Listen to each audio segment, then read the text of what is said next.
You were twice found guilty of breaking the Ethics Act before, strikes 1 and 2, and now you admit a third strike by your failure to recuse yourself, and in the process you broke the Ethics Act a third time.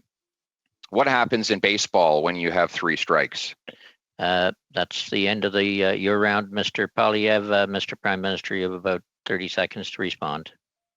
As I said to Canadians a number of weeks ago, I should have recused myself, knowing the connections between my family and the perceptions around this issue. Opposition MPs threw curveballs, or every curveball they could, at the Prime Minister and his Chief of Staff, Katie Telford, today, as both appeared before the House Finance Committee. The Prime Minister gave some new details about how the WE contribution agreement came to be, specifically that he initially pushed back on the WE proposal, aware how it might look given his family's connections to the charity. The Prime Minister also repeated that he should have recused himself from the process ultimately. So does someone need to be held accountable given the student grant program ended up being unable to launch? Marco Mendicino is the Minister of Immigration, Refugees and Citizenship. He joins us from Toronto. Hi, Minister. Good to see you as always. Hi, Vashi. So the Prime Minister today revealed that he didn't know that the public service was saying, or that anyone was saying, that we was going to exclusively be administering this program until May 8th. Why was that information never shared before today? Well, we were in the middle of a crisis, and that was far from the only thing that was on our plate. We were trying to get CERB out the door. We were trying to get the emergency wage subsidy out the door. We were trying to help workers and businesses. And so the short answer is, Vashi, that there was a lot going on. But the Prime Minister appeared today to provide an explanation to that question and to many others. I think it was an important part of our democratic process to be accountable. And he was, I think, very forthright in acknowledging that ideally he would have recused himself. But going forward, we understand that there needs to be better rigor around these decisions so that we can help young Canadians, and we're committed to achieving that. I'm going to ask you about what that may look like. But if the Prime Minister ultimately at the beginning of May determined that it might not look good or look ethical to award or to enter into a contribution agreement with WE, why was that same sensibility not applied during Cabinet? Well, first, I would just say that it shows a sensitivity and awareness by the Prime Minister that he would push back and flag some concerns around the optics, not around an actual conflict, but around the optics. And that's why there was some additional time put into it. And he does acknowledge that there ideally would have been a recusal, and there was an expression of that again today. But I also want to underscore that he reinforced what many people said, which was that this was an independent recommendation, that at no time did he exercise any influence or favoritism, and that around the issue of the relationship between his immediate family, that there was nothing to be gained personally out of this, and that in addition to all of that, there was some sensitivity to preemptively going to the conflict of interests and ethics commissioner to get approval for Ms. Gregoire Trudeau's relationship with WE, because she also wanted to contribute to this important public cause. You and the Prime Minister both put an emphasis on, in your comments, the perception of conflict versus the reality of it. Am I to take from that, are we to take from that that you do not believe there was a conflict? Ultimately, that will be up to the ethics commissioner to decide. But the point is that there was certainly not a rubber stamp to this, that there was some rigor, that the Prime Minister flagged this and expressed concerns around what others may perceive to be an issue. And that is why it went back to the public service. And yes, ultimately, he chose to participate in the decision-making process, which in hindsight, as he said, he would have liked to have recused himself from, so that we could deliver for young people. And that's really, when you look at the totality of our record throughout this entire pandemic, is what our sole focus has been about. And that was the genesis of this program, however flawed it might have been. And when you look at everything else, that is where we will continue to remain focused in our energies. Respectfully, what was the rigor that was applied in the interim 2 weeks after the Prime Minister, as he says, pushed back, and then ultimately when Cabinet approved things? We found out through various reporting, for example, that while other organizations might have been considered, many of them say they never received a call. And the YMCA, for example, told CTV News that, in fact, it could have delivered this program. We also know from the union that represents the public service that they feel the public service could have lifted it. So what evidence were you provided? What rigor was really applied in that interim 2 weeks for your government, and specifically the Prime Minister, to be able to determine, yes, this recommendation is the one we have to go with? Look, Vashti, I will tell you that those are entirely legitimate questions. And one of the reasons why the decision went back to public service was to confirm whether or not this was a binary choice, whether or not we had to do it through we, or whether or not we had to abandon the idea altogether. And all I can tell you is that it came back exactly as that, as a binary choice. In retrospect, not in keeping with, I think, the standards that Canadians are entitled to expect. And I think that we have to embrace that. And it was an important exercise today, as I said, for the Prime Minister to appear before the committee, to take questions from his fellow parliamentarians, to be very transparent about the way this process unfolded, and most importantly, to emphasize an ongoing commitment of this government to support Canadians and including young Canadians. We also learned, though, through the testimony from the Kielburgers as well as public servants, that though, according to the Prime Minister today, he didn't know of this until May 8th, on May 5th, the charity was given the green light to start hiring people, to start incurring expenses. And in fact, it was another month and a half or more before the agreement was actually signed. Do you see, or do you understand, I guess, how Canadians would have trouble matching that reality up with some of what your government has put forward? Well, just an important clarification for your viewers and from the evidence that was given today from the Prime Minister and Ms. Telford. There was outreach by we to the government. And when they outreached on May 5th, they were directed to ESDC. But it's very important to underline and emphasize that that a decision had not yet been taken with regard to the CSSG. And so I think you heard from both of the Kielburgers that they understood that they would be taking on some risk. But there was no decision taken, and that's the key point. But they were still allowed to hire people. They were told they could incur expenses that would then be reimbursed. I'm just trying to think from somebody. I'm not an expert in contract law, in government negotiations or anything like that, but it seems to me the Prime Minister isn't even told about we, according to his testimony, but 2 days before that, the government starts telling them that they can start spending money on this program that was first characterized by your government as being nearly $1 billion. No, that's not the way I heard the evidence. And in any case, as I say, we get calls all the time, whether you're a local MP or whether you're in government, from organizations who are offering unsolicited help. And particularly during the course of the pandemic, I can tell you that often we get folks who call up and who want to provide some contribution to the overall response to COVID-19, which is not in itself a bad thing. But key point, no decision taken, no authorization until a few weeks later. No authorization. They were explicitly told, the Kielburgers said, by ESDC that they could start incurring expenses on May 5th. I'm telling you that in terms of the decision that was taken at Cabinet, that did not occur for the next few weeks. But that doesn't negate the point that they were said that they could go ahead with this program before that. I'm asking only because the timeline that your government is putting forward is that, there was zero political involvement until later in May, right? Until the end of May. But how are Canadians supposed to rectify that with what they're being told about how the program actually started and how they were able to start doing things as early as May 5th? Well, again, I will tell you that the evidence that was offered today was around clarifying that there was no decision taken by the government until a few weeks later. There may have been some outreach that was completely within the purview of we, and they were redirected to a department in the course of their communications. I will tell you that was independent of the decision-making process at Cabinet. My final question to you, Minister, is about the program itself. And I'm sure, like me, you've heard from a number of students who wanted to participate in this, who need help during this pandemic. I would note that the Prime Minister and Ms. Telford received a lot of questions today about what happens to that program. They didn't give a definitive answer. It seemed to me like it was not going to go ahead, at least in its original form right now. They were also asked what happens to the money, the up to $912 million that was allocated for it, whether it would be redirected. And they did not receive a response from the Prime Minister or Ms. Telford on that. Can you tell me what happens with that money? Will it still go towards students in this pandemic? Well, those discussions are ongoing, and I think that you heard that clarified today. And we're obviously very keen to provide as much support as we can. And again, taking a step back, from this particular decision. I will say that the $9 billion that we provided directly to young people, the literally the tens of thousands of job opportunities that we are delivering through the Canada Summer Jobs Program, the tuition relief, the loan relief to students is a demonstration that this government really understands the challenging period that young people are going through. And that's where our focus and our energy lies today. So we will take these lessons and we will use them to improve the way in which we make these decisions, and it will in no way detract from our focus on Canadians. But no decision or timeline on the $912 million allocated to this program. I'm sure there will be more to say that in due course. Okay, I look forward to talking to you then. Thank you, Minister Mendicino. Appreciate your time this evening, as always. Thank you, Vashi.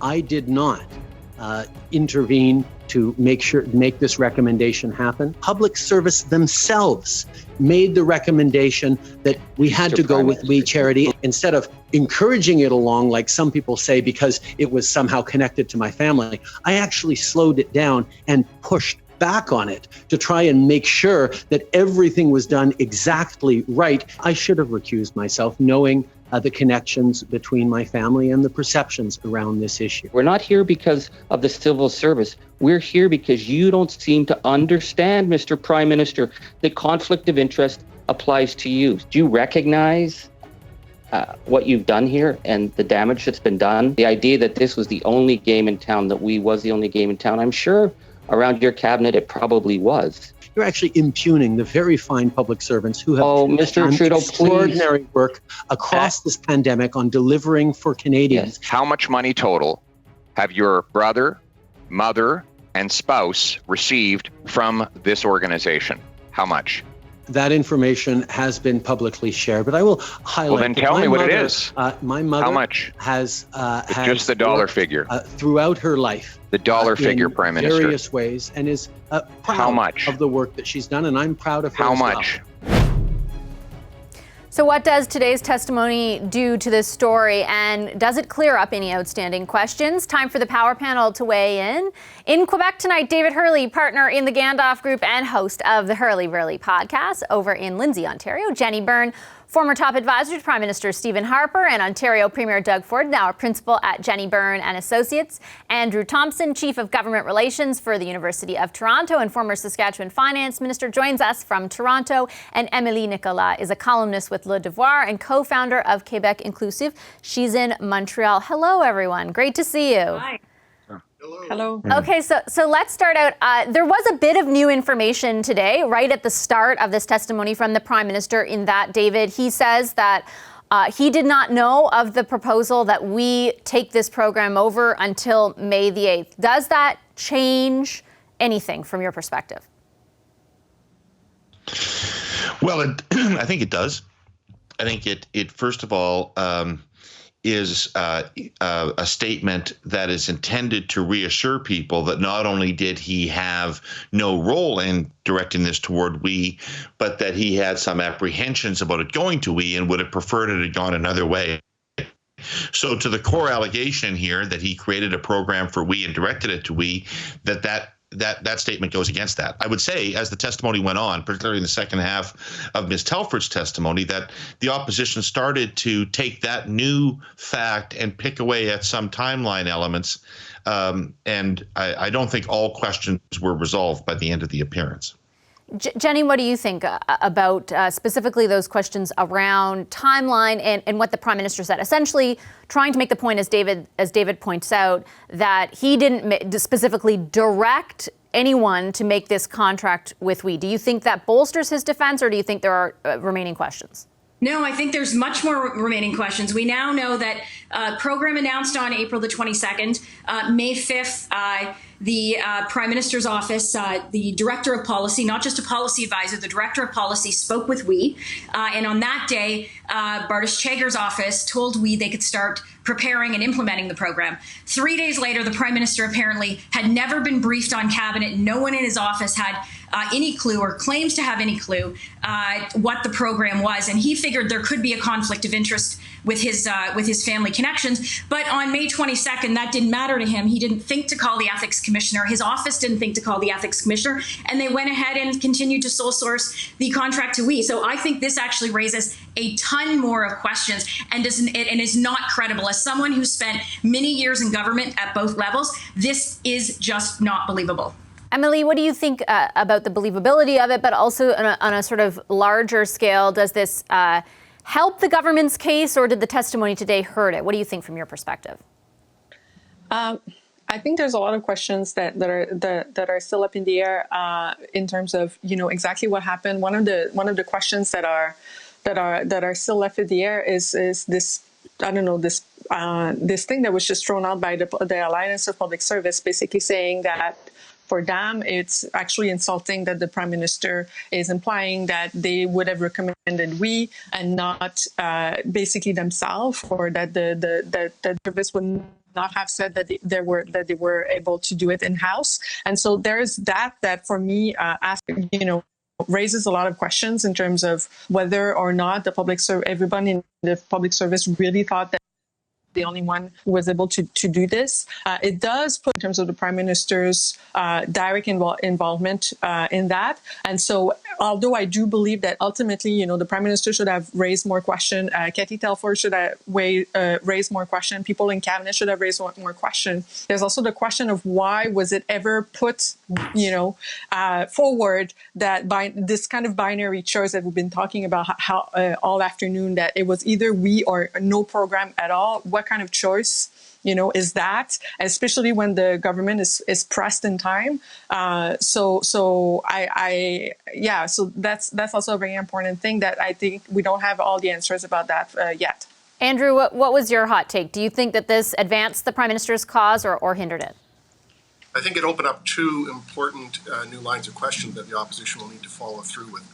One is, in that 2-week period, what was the quality of the due diligence, and how could it come back to Cabinet not having identified what we now know today to be a number of problematic issues with we itself? So I do think that is going to open up a new line of inquiry as to why was that still coming back after the Prime Minister had announced his own reservation.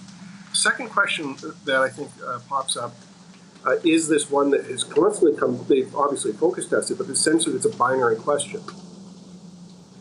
This $900 million was carved off of the $9 billion that was supposed to be given in aid to students. There had always been advocacy on the part of the universities, of the student movements, of opposition parties, that the money should have gone into an enhanced student emergency subsidy that was equal to the CERB. Students were excluded from the CERB to start with. And for whatever reason, the government kept saying, look, we're going to bring back our own program. Instead of mirroring that, they decided to give students less money under the emergency supplement and carve off money that they were going to send out into the volunteer program. This never made sense to most of us in the sector. And so I think it is going to raise the question, if it was binary, what was the consequence of saying no?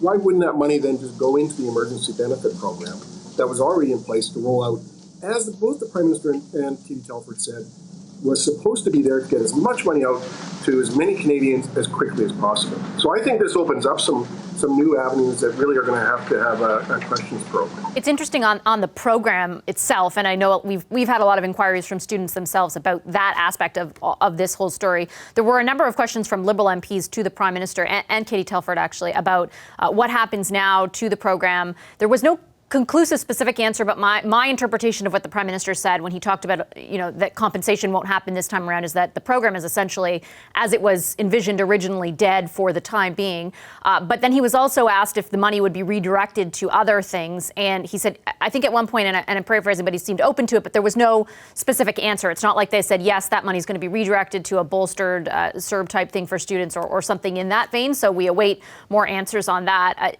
David, what did you think of the overall performance of Ms. Telford and the Prime Minister, and do you think that it overall helped or hurt their cause? Well, I think the Prime Minister had a very strong outing. I think that he caught the committee off guard with his new fact that he outlined. I think that he had a very good demeanor and composure throughout it.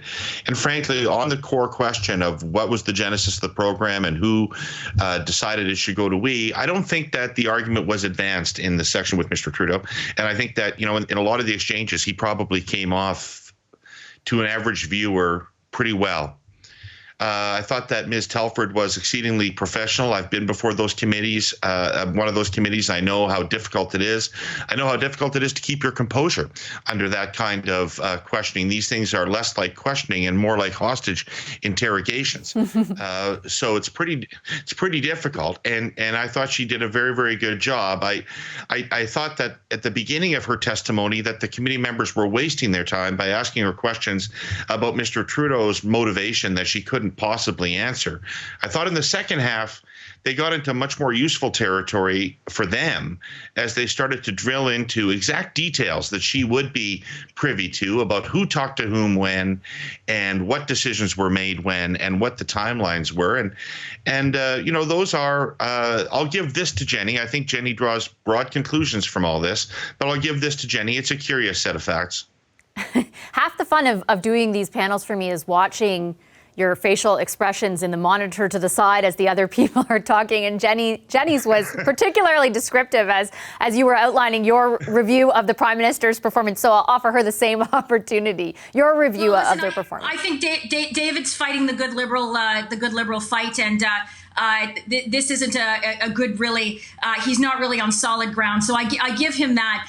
I think the Prime Minister, I was actually expecting more from him. I actually thought his opening statement was obviously well, but I think that by the end, he was looking like he was bobbing and weaving quite a bit. And I think that although they might have thought bringing up new facts because they think that managing an issue brings up new facts, I think it does more questions. And so the questions also now that are going to come, we've seen that the opposition has now put forward a motion asking for what communication the Prime Minister's office has had with we directly, basically about the program. If I were the opposition, I would add the finance minister's office there, because if the Prime Minister sat in cabinet on May 8th and felt that he had a conflict, I'm not sure how Bill Morneau could have not thought that perhaps he had a conflict with the fact that his one daughter worked for we and one was associated with we. So at least either it's complete arrogance or it's complete utter obtuseness that he also didn't put up his hand and say, I think we have a problem here. Well, the interesting part I thought, and I want to be try to be as clear as possible for viewers, because it was a lot of testimony and I think the timeline is, there's so many specific questions about it, it's really hard to digest. But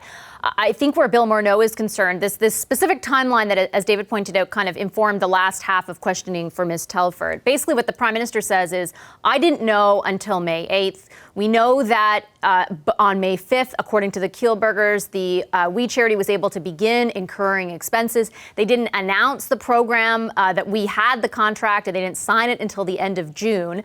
Minister Morneau would have been on May 5th at the Cabinet Committee, I believe, that would have discussed this issue, and it seems like, or there was some discussion somewhere about it. I think there are some maybe genuine questions about Minister Morneau, who I should point out has said that he should have recused himself, but that he didn't, and he has apologized for that. He did that before the Finance Committee last week. On those questions, Emily, what do you think?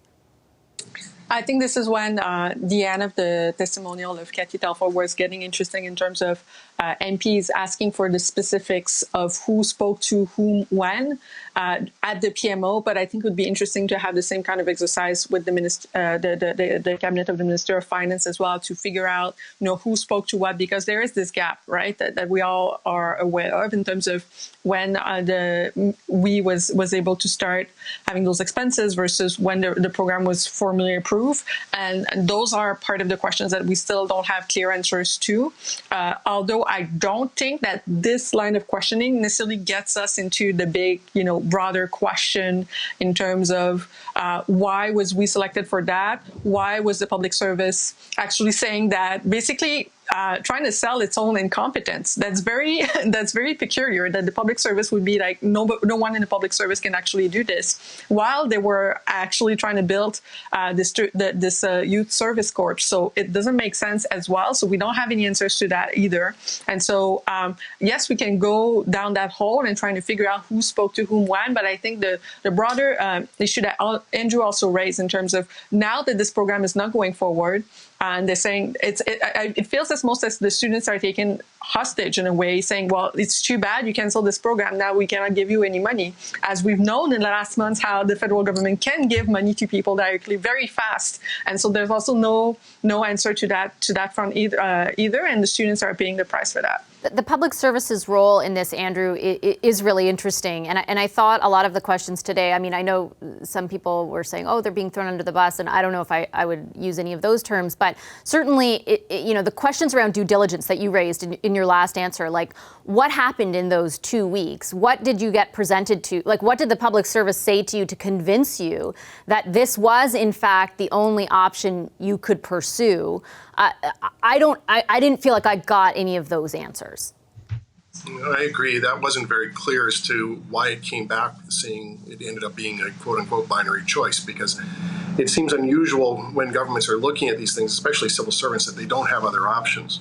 One of the things that I found fascinating with the testimony is that they were the Prime Minister was laying out a very different narrative than he had a few weeks ago, which was saying, well, I just did this in the best interest of the country. I didn't really think that there was a conflict, to actually saying, well, I did think that there were going to be problems, and I insisted people double down and look at it again, obviously without fully disclosing what the problem was, and now trying to widen the net again.